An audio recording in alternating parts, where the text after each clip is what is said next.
Sophia, I'm curious.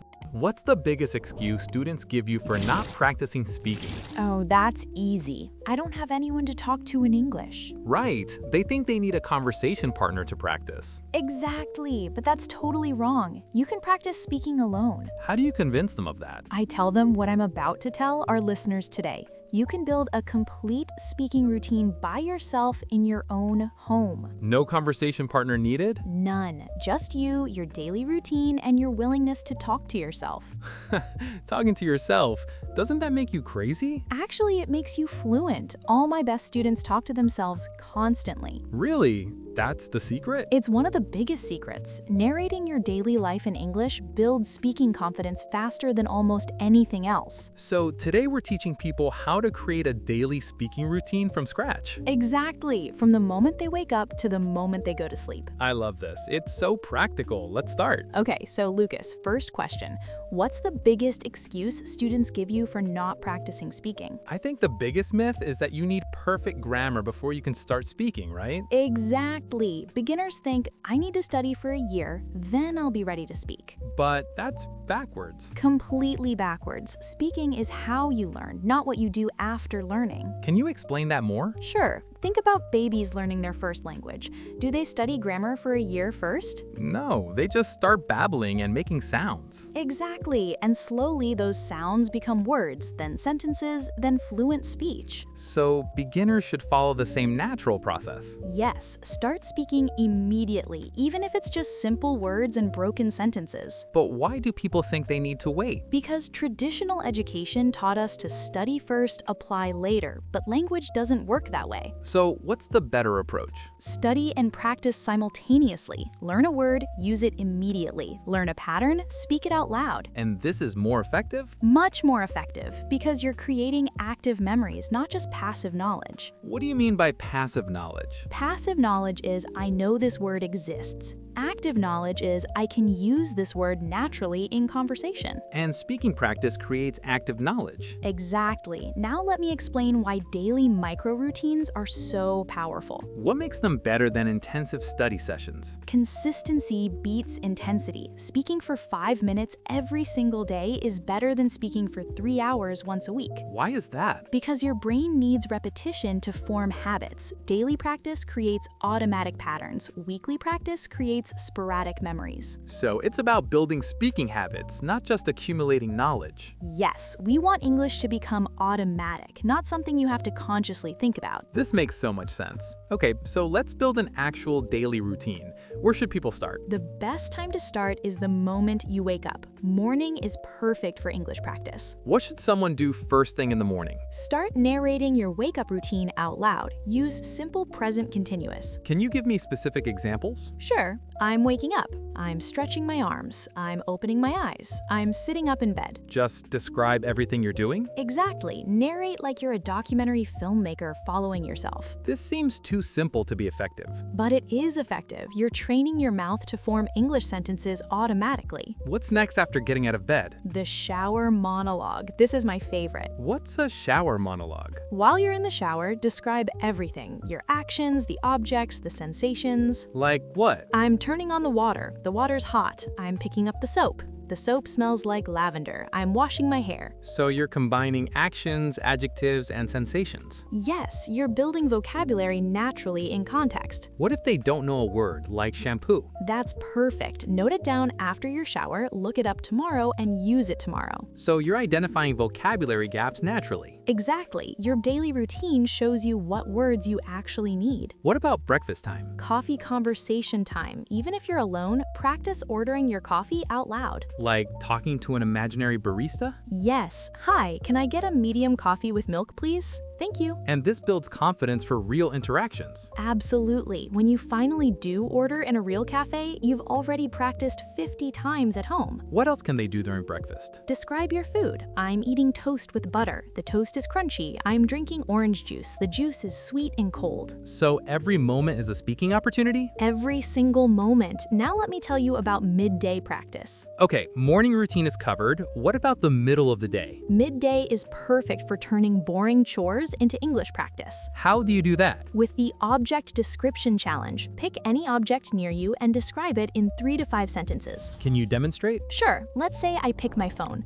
This is my phone. It's black and rectangular. The screen is smooth and shiny. I use it every day. It helps me stay connected. 5 sentences about a simple object. Exactly, and you can do this with anything: your pen, your coffee mug, your shoes. What's the benefit of this exercise? You're practicing adjectives, present tense, and building descriptive skills, all crucial for conversation. What about lunchtime? What should they do then? Lunchtime, listening and repeating. While eating, listen to a short podcast or YouTube video. Just passive listening? No, active. Listen to one sentence, pause, and repeat it exactly. Shadowing technique. Yes, you're copying the rhythm, intonation, and pronunciation. How long should they do this? Even just 5 minutes during lunch. Listen to one paragraph, shadow it 3 times, done. What about afternoon activities? Turn errands into English practice. Before going to the grocery store, plan your shopping list in English. Out loud or in their head? Both. First in your head, then out loud. Like, I need to buy milk, eggs, bread, and tomatoes. So they're practicing sequence words and future tense. Exactly, and they're preparing for real-life situations.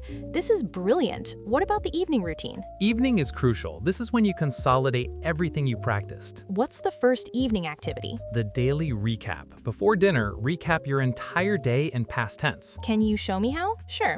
Today I woke up at 7 a.m. I took a shower, I ate breakfast, I worked for 3 hours, I had lunch, I went to the store, now I'm home. Simple sentences in chronological order. Yes, you're practicing past tense naturally by talking about your real experiences. What if they want to include emotions? Perfect, add them. I felt tired this morning, I was happy during lunch, I felt stressed at work. So they're combining past tense with emotions vocabulary. Exactly, and it's all authentic because it's their real day. What's next? The picture story game. Find a random image online and describe what's happening. How does this work? Open Instagram or Google Images, pick any photo, describe it in 5 to 7 sentences. Can you give an example? Sure. I see a family at the beach. There are 2 adults and 3 children. They're building a sandcastle. The sun is shining. Everyone looks happy. The ocean is blue and calm. 5 sentences about a simple object. Exactly. And you can do this with anything: your pen, your coffee mug, your shoes. What's the benefit of this exercise? You're practicing adjectives, present tense, and building descriptive skills, all crucial for conversation. What about the final evening routine? Setting intentions for tomorrow. Before bed, speak your plans for the next day. Like what? Tomorrow, I will wake up early. I will practice my English for 10 minutes. I will try to describe my breakfast. So they're using future tense and planning. Yes, and they're mentally preparing for more practice tomorrow. This is such a complete routine. Sophia, what if someone says, "This sounds great, but I'm too busy"? Then I tell them even 5 minutes is enough. Really? Just 5 minutes? Yes, 5 focused minutes is better than 0. Pick one activity from our routine and do just that. Which activity should they prioritize? If you only have 5 minutes, do the morning narration. Start your day speaking English. Why morning specifically? Because it sets the tone for your whole day. You start thinking in English from the beginning. What about people who feel silly talking to themselves? I get this all the time. Here's what I tell them. Athletes visualize and talk themselves through performances. Public speakers practice speeches alone. Musicians practice scales by themselves. So it's a normal practice technique. Completely normal. Self-practice is how professionals get better. What about finding an accountability buddy? Does that help?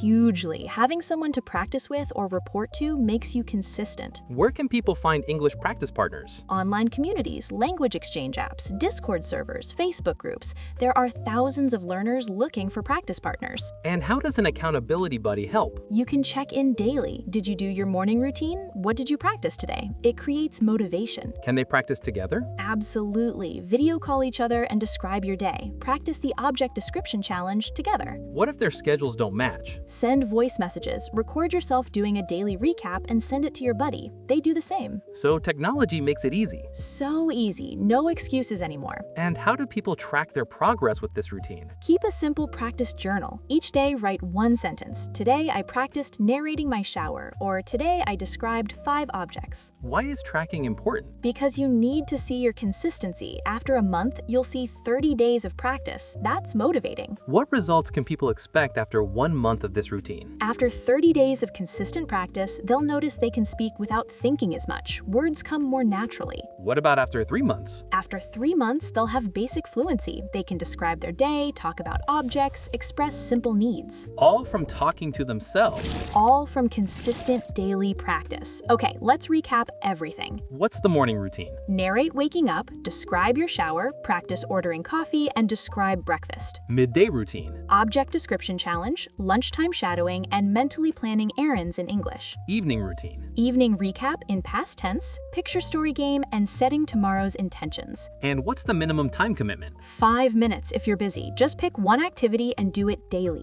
And how do they make it sustainable? Find an accountability buddy, track progress, and remember that consistency beats intensity. Now I have a specific challenge for everyone. What's the challenge? Starting tomorrow morning, do the wake-up narration. Just describe getting out of bed in English. And do it for 7 days straight. Then come to the comments and tell us, what was the hardest part? What got easier? Did you notice improvement? We want to hear about your experience. And if you find this routine helpful, share it with a friend who's learning English. Build your accountability buddy network.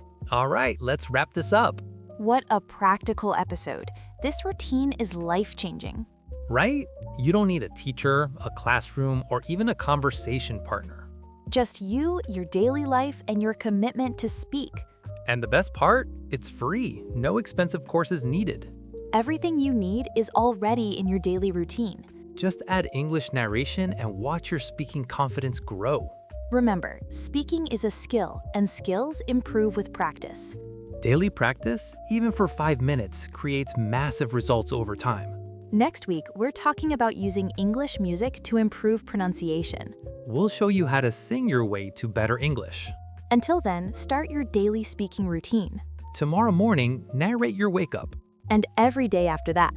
Your fluency journey starts now. Thanks for listening to Easy English Conversation. See you next time. Bye, everyone.